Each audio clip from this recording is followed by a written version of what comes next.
Oh, quick, just before you go and watch that video, just give me a moment of your time. So let's talk the numbers of a property business. So if you wanted to make 10K a month from your property business, you would need to have roughly around 20 properties that you've got under control. Now, that's assuming that you're using a HMO model where you're making around £500 net profit from each particular property, right? Now, yes, I know you can make a little bit more than that, or you can make a little bit less, right? But let's go with the figure of around £500 net profit from each property that you'd be making, right? And to make 10K a month, you'd need 20 properties on a monthly basis. Now, what they don't tell you is that to get those 20 properties, you'd need to speak to at least 10 to 15 landlords to get one deal across the line. It's just what it is. Like, it doesn't matter how good you are, like 10 to 15, and now you may be able to do it in less, but let's be conservative and let's say 10 to 15.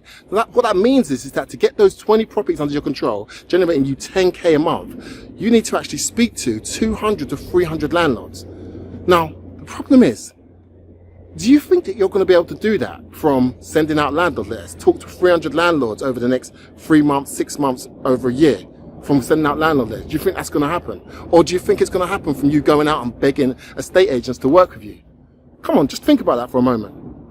The only way that's going to happen is for you to be putting your message and your brand in front of landlords that are actually online right now, thousands of them, looking for the service that you're looking for someone to manage their property, looking for rent guarantee. And there's thousands of these people online searching as I speak. And you want to be able to put your brand and your message in front of those people. It's not going to happen from sending out landlord letters or trying to beg estate agents to work with you, yeah? You need to become the estate agent yourself, right? And you need to be generating those leads. And what we've done, if you click around somewhere on this video, we've created a video which breaks down what we've done over the last 12 months to generate thousands of landlords that actually want you to take over their property, take control of their property. Things like, you can do things like HMOs, serviced accommodations, you can even get investors. There's a ton of different strategies you can use with these landlords. And we've got a strategy, we call it the reverse property marketing engine. We're going to show you how to do that. All right, excellent. Speak to you soon. You take care.